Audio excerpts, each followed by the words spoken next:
karena lebih pengalaman dari saya ini kan. Walaupun barusan ini saya pulang BIMTEK masalah BIMWIN ini untuk membimbing orang yang nikah.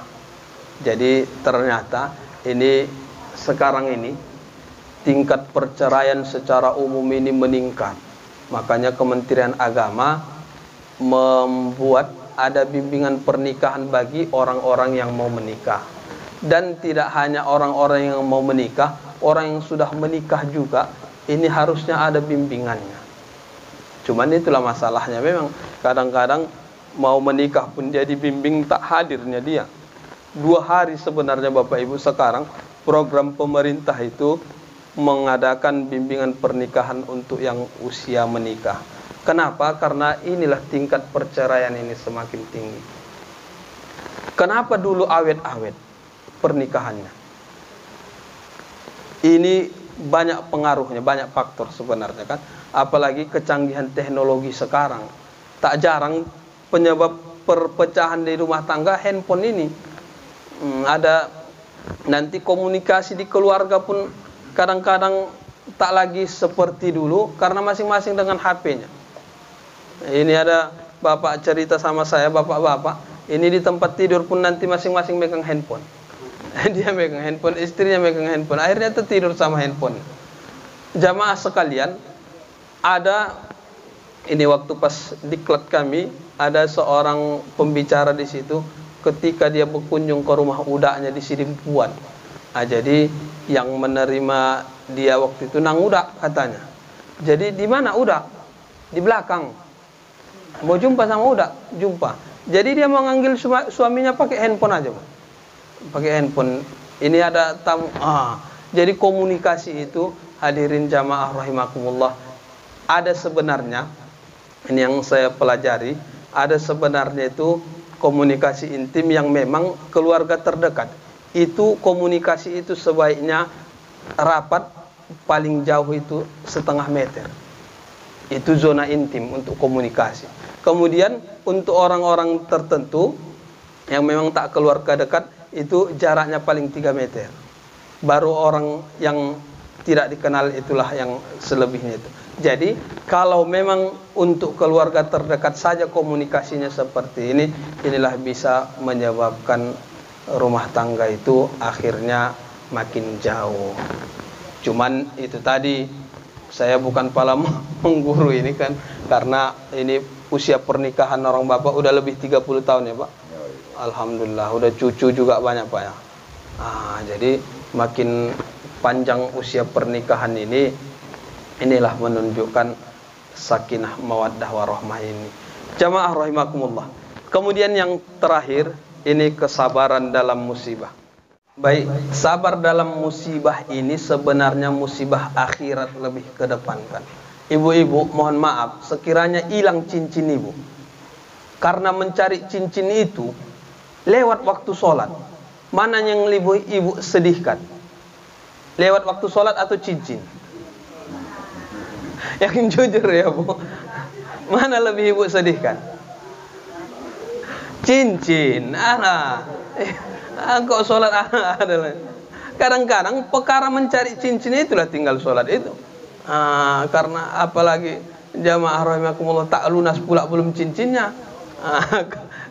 kredit belum selesai hilang pula. Jadi harusnya ini jamaah rahimakumullah, harusnya perkara akhirat itu yang terlewatkan, itulah yang lebih kita sedihkan. Makanya saya memang kalau orang sudah menganggap sepele tinggal sholatnya ini na'udzubillah. Jangankan pula masalah sholat yang wajib, ini sebaiknya kita sholat sunnah pun harusnya udah ditambah ini. Apalagi bekal kita. Belum tentu memang sholat wajib itu sempurna, maka menutupinya itulah dia sholat rawatib. Pas pulang saya dari Medan yang baru ini, yang bimbing itu, kami nek rapi saya Bapak Ibu. Jadi alhamdulillah, ini pertama kesal juga saya karena lambat. Lambat rapinya itu. Begitu di tempat makan, syukurnya memang itulah hikmahnya ternyata. Kalau memang tak lambat bus ini di tempat makan itu sebelum maghrib. Jadi yang masalah bagi kita nanti kan sholatnya itu maghrib sama isya, karena zuhur sama asar sudah dijama. Ini alhamdulillah pas di situ azan, dan ternyata banyak juga yang sholat pas di tempat persinggahan itu.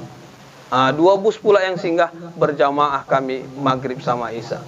Sholat jamak namanya ya Bu, jamak qashar. Kalau sholat maghribnya bisa kita qashar Bu? Kalau maghribnya bisa diqashar apa tidak Bu? Tidak, tetap 3 rakaat. Tetapi isyanya itulah kita buat jadi 2 rakaat. Hadirin jamaah rahimakumullah, inilah kesabaran itu dalam menerima musibah ini yang lebih kita khawatirkan musibah akhirat ketimbang musibah dunia.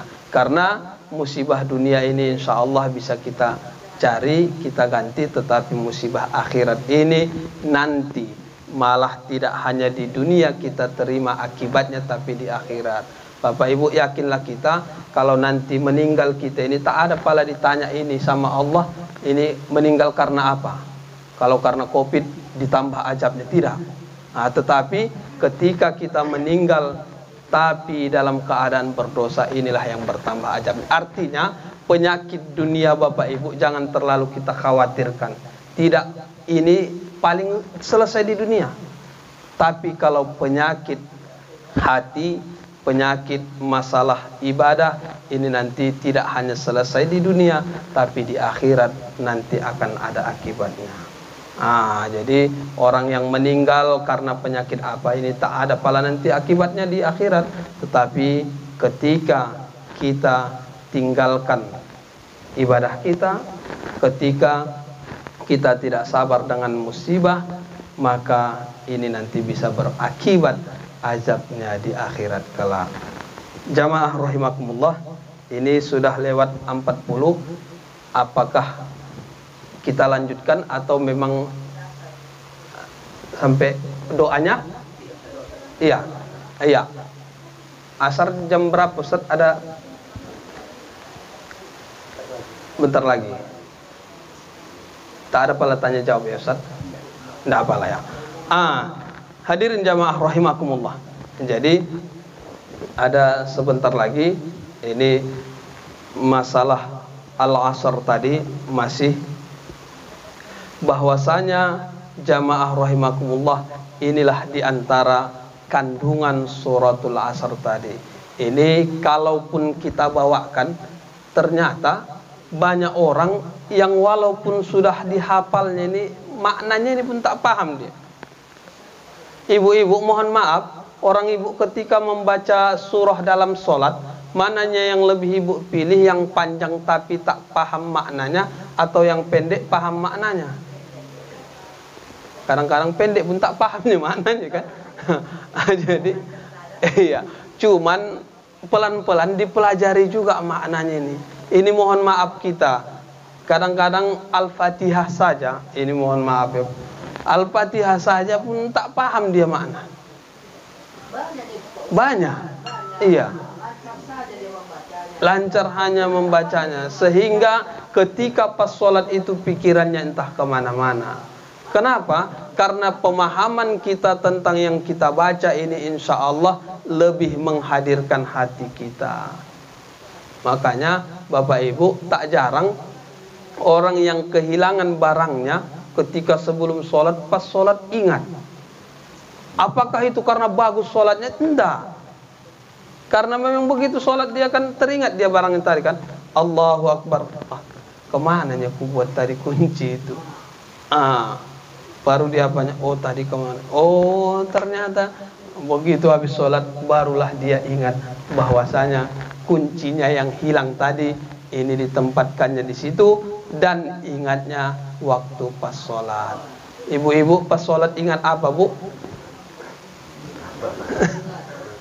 Cuman ada memang saya baca ini, walaupun dia cerita fiksi tapi bagus maknanya.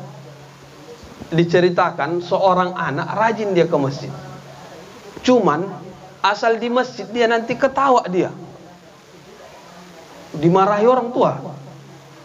Ketawa dia ribut asal sholat. Dan yang diketawainya itu orang yang sholat. Ditanyalah, kenapa kau ketawa saja asal sholat? Nengok orang. Jadi ini cerita fiksi ya Bu, tak benar, tapi bagus hikmahnya. Apa? Ku tengok apa yang dipikirkan orang itu pas sholat kan. Iya. Wah itu mikirkan istrinya, ku tengok. Ketawa dia. Wah itu mikirkan lumbunya. Yang lebih parah itu anak muda, mikirkan pacarnya. Jadi makanya ketawa dia. Artinya Bapak Ibu, walaupun ini cerita tak benar, tapi memang banyak dari kita ini ketika pas sholat kita ini pikiran kita kemana-mana. Kalau dari segi fikih insya Allah sahnya nih. Tapi kalau sudah kajian tasawuf nanti ini tak bisa nih. Dan harapannya memang itu tadi, makin tambah usia kita bisa makin khusyuk kita karena pikiran tak kemana-mana. Apalagi ini orang yang belum ada pasangannya, makanya kata Rasulullah, rakaatani minal mutazawwin afdalu min sab'ina rakaatan minal azab. 2 rakaat salat orang yang sudah berkeluarga ini lebih baik daripada 70 rakaat salat orang yang masih sendiri. Maka Bapak Ibu hadirin jamaah sekalian, mungkin inilah tausiah kita pada sore hari ini. Bukan menggurui, tapi saya belajar menyampaikan. Mudah-mudahan ini bisa jadi amalan kita insyaallah. Dan saya banyak dapat juga dari ikatan silaturahmi ini, bahwasanya banyak sisi positifnya. Kalau saya lihat tak ada sisi negatifnya, insyaallah ilmu juga bagi saya untuk menyampaikan di arisan-arisan yang lain. Demikian, lebih kurang mohon maaf. Billahi taufiq wal hidayah. Assalamualaikum warahmatullahi wabarakatuh.